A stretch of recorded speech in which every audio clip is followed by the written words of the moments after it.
Saat seorang nenek tua dengan pakaian lusuh duduk di sudut restoran mewah, seorang pelayan dengan wajah angkuh mendekatinya. "Maaf, tempat ini tidak untuk pengemis," katanya sinis. Nenek itu menunduk, menggenggam sendoknya dengan tangan gemetar.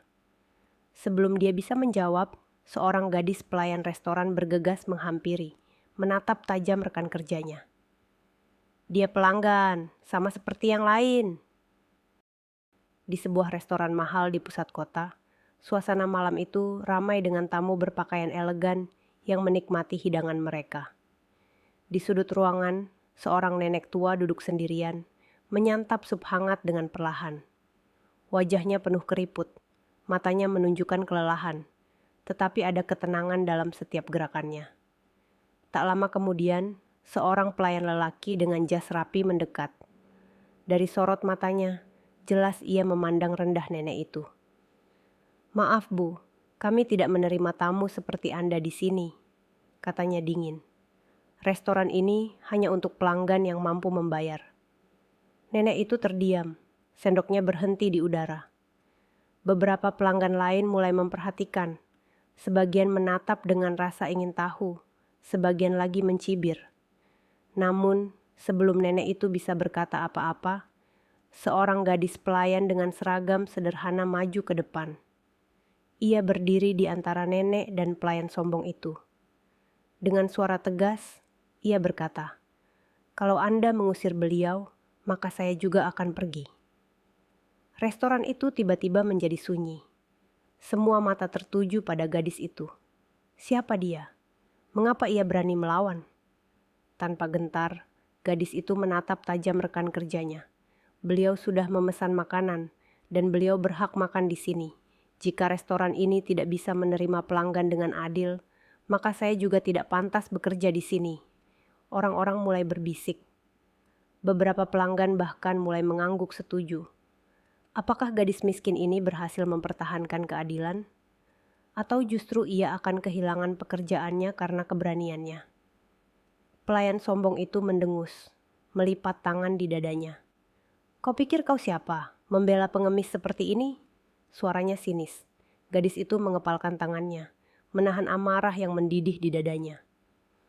"Aku hanya seorang pelayan," katanya mantap.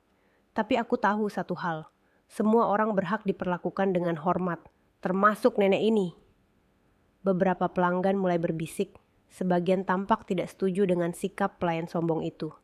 Seorang pria dengan jas mahal mengernyitkan dahi. Sementara seorang ibu yang duduk di meja dekat jendela menatap nenek tua itu dengan iba. Manajer restoran, seorang pria paruh baya dengan kumis tebal, akhirnya datang setelah mendengar keributan. Ia melirik ke arah nenek itu, lalu ke gadis pelayan yang berdiri melindunginya. "Ada apa ini?" tanyanya dengan nada tegas. Pelayan sombong itu langsung berbicara lebih dulu. "Pak, wanita tua ini tidak pantas makan di sini. Dia pasti tidak mampu membayar, dan gadis ini malah membelanya." Manajer mengalihkan pandangannya ke gadis pelayan. "Apa yang kau katakan?" Dengan napas yang masih tersengal karena gugup, gadis itu mengangkat dagunya. "Nenek ini pelanggan. Dia sudah memesan makanan. Kita tidak punya hak mengusirnya." Manajer menghela napas, lalu berbalik kepada nenek tua itu. "Benarkah, Bu? Apakah Anda sudah memesan makanan?" Tanyanya dengan lebih lembut. Nenek itu mengangguk pelan, kemudian mengeluarkan dompet lusuh dari tasnya. Ia membuka dompet itu dengan tangan gemetar, lalu mengeluarkan beberapa lembar uang yang sudah kusut. "Aku sudah memesan sup ini, dan aku mampu membayarnya," katanya dengan suara serak. Keheningan menyelimuti restoran. Para pelanggan yang tadi mencibir kini menundukkan kepala, merasa malu telah menilai nenek itu terlalu cepat. Manajer menatap uang yang ada di tangan nenek itu, lalu kembali menatap gadis pelayan. Ia tersenyum kecil. "Kau benar," katanya akhirnya. "Setiap pelanggan berhak dilayani dengan baik." Pelayan sombong itu terbelalak. "Tapi Pak..." "Dan kau," potong manajer, menatapnya tajam. "Mulai besok, kau tidak perlu bekerja di sini lagi." Wajah pelayan sombong itu memucat, sementara gadis pelayan menatap manajer dengan tidak percaya. Manajer lalu menoleh pada gadis itu. "Kau," katanya lebih lembut. "Terima kasih sudah mengingatkan kami tentang arti sebenarnya dari pelayanan." Gadis pelayan itu menunduk, merasa lega. Ia lalu menoleh ke nenek tua dan tersenyum hangat. "Silakan lanjutkan makan, Nek." Air mata menggenang di mata nenek itu. Ia menggenggam tangan gadis itu erat. "Terima kasih, Nak. Dunia butuh lebih banyak orang sepertimu." Malam itu, suasana restoran kembali tenang, tetapi pelajaran berharga telah ditanamkan di hati banyak orang. Harga diri seseorang tidak diukur dari penampilannya, melainkan dari kebaikan hatinya. Setelah kejadian itu, gadis pelayan kembali bekerja seperti biasa. Namun, hatinya masih berdebar. Ia tak menyangka dirinya berani melawan seseorang demi membela seorang nenek tua.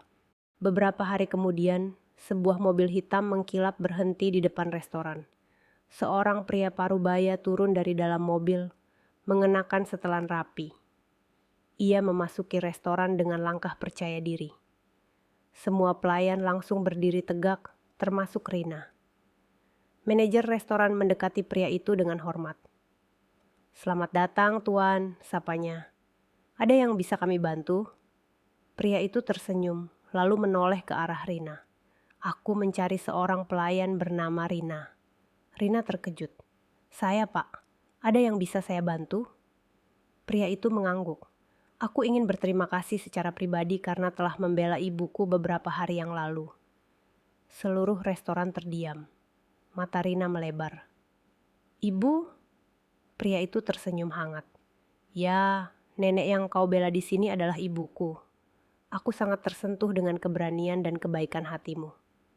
Manajer restoran menelan ludah, menyadari bahwa nenek tua yang hampir diusir ternyata adalah ibu dari pria yang jelas bukan orang biasa. "Tuan, saya mohon maaf atas kesalahpahaman yang terjadi waktu itu," kata manajer dengan sedikit cemas. Pria itu melambaikan tangan. "Tidak perlu, aku justru ingin berterima kasih." Ia kembali menatap Rina. "Aku memiliki sebuah perusahaan, dan aku butuh seseorang yang jujur, pekerja keras, dan memiliki hati yang baik. Jika kau bersedia, aku ingin menawarkanmu pekerjaan di kantorku." Rina terkejut. Ia menatap pria itu dengan tidak percaya. "Saya?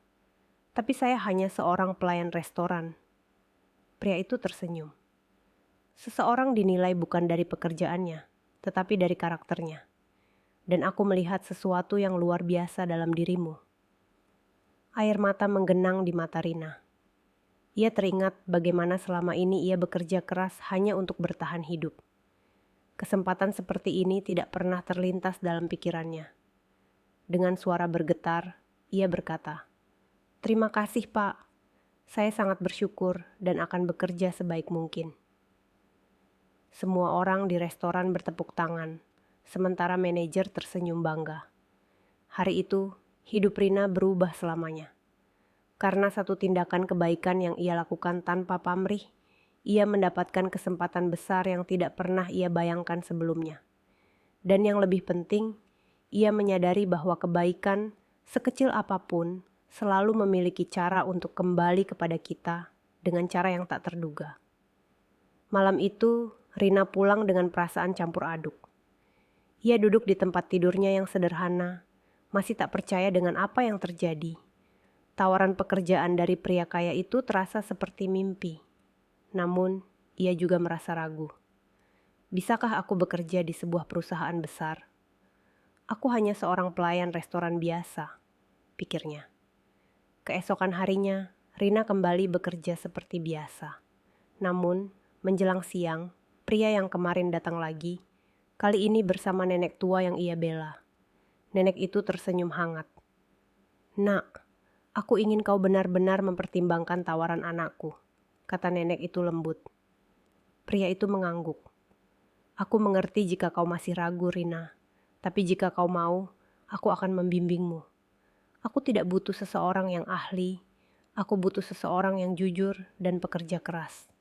Dan aku melihat itu dalam dirimu." Rina terdiam. Ia menatap pria itu, lalu nenek yang kini tersenyum penuh harapan. Ia mengingat kembali betapa sulitnya hidupnya selama ini, bekerja siang malam hanya untuk bertahan hidup. Akhirnya, dengan hati mantap, Rina mengangguk. Baik, saya akan mencobanya. Hari pertama di perusahaan terasa menegangkan bagi Rina. Ia masuk ke dalam gedung besar dengan lantai marmer yang mengkilap. Karyawan lain menatapnya dengan penasaran, tetapi pria itu, yang ternyata bernama Pak Adrian, memperkenalkannya dengan ramah kepada semua orang. Rina akan bekerja di bagian administrasi, kata Pak Adrian. Dia mungkin belum berpengalaman, tapi aku yakin dia akan belajar dengan cepat. Hari-hari berlalu, dan meski awalnya sulit, Rina berusaha keras. Ia belajar cara mengoperasikan komputer, mengelola dokumen, dan berkomunikasi dengan klien. Ia tidak ingin menyia-nyiakan kesempatan yang diberikan padanya. Nenek tua itu sering datang mengunjunginya, membawa bekal makanan dan memberinya semangat. Kau mengingatkanku pada diriku sendiri saat muda, kata nenek itu suatu hari. Aku juga dulu memulai semuanya dari bawah, tapi dengan kerja keras, kau bisa mencapai apapun yang kau inginkan. Rina tersenyum haru. Terima kasih, Nek. Aku akan terus berusaha. Bulan demi bulan berlalu. Dengan ketekunan dan kejujurannya, Rina mulai diakui oleh rekan kerjanya. Ia mendapat promosi sebagai asisten pribadi Pak Adrian. Suatu hari, seorang pria datang melamar pekerjaan di perusahaan itu. Saat Rina melihatnya, jantungnya berdegup kencang. Itu pelayan sombong dari restoran. Pria itu tampak gugup, mengenakan pakaian sederhana, jauh berbeda dari sikap angkuhnya dulu. Ketika ia melihat Rina, wajahnya memucat. Rina, kau bekerja di sini? Tanyanya dengan suara pelan. Rina mengangguk dengan tenang. Ya, saya bekerja di sini. Pelayan sombong itu menunduk. Saya ingin minta maaf atas sikap saya waktu itu. Saya dipecat dari restoran setelah kejadian itu. Saya kesulitan mencari pekerjaan, dan sekarang saya mencoba peruntungan di sini. Rina terdiam. Ia bisa saja membalas dendam, mengatakan hal buruk tentang pria itu pada Pak Adrian. Tapi ia teringat sesuatu. Kebaikan akan selalu berbuah baik, begitu juga sebaliknya. Ia menghela napas, lalu berkata, saya tidak menyimpan dendam. Saya harap Anda sudah belajar dari pengalaman itu. Mata pria itu berkaca-kaca. Terima kasih, Rina. Rina tersenyum. Semoga beruntung. 2 tahun berlalu. Rina kini bukan lagi pelayan restoran, melainkan seorang wanita mandiri yang sukses. Ia membeli rumah kecil untuk dirinya sendiri dan hidup dengan penuh rasa syukur. Suatu hari, saat berjalan di taman, ia melihat nenek tua yang pernah ia bela. Dengan cepat, ia menghampiri dan memeluknya. Nek, aku ingin berterima kasih. Karena kebaikanmu, hidupku berubah. Nenek itu tertawa kecil. Tidak, nak. Hidupmu berubah karena hatimu sendiri. Kau memilih untuk berbuat baik dan semesta membalas kebaikanmu. Rina tersenyum, matanya berkaca-kaca. Ia kini mengerti satu hal. Kebaikan yang tulus selalu menemukan jalannya untuk kembali, bahkan dengan cara yang paling indah dan tak terduga.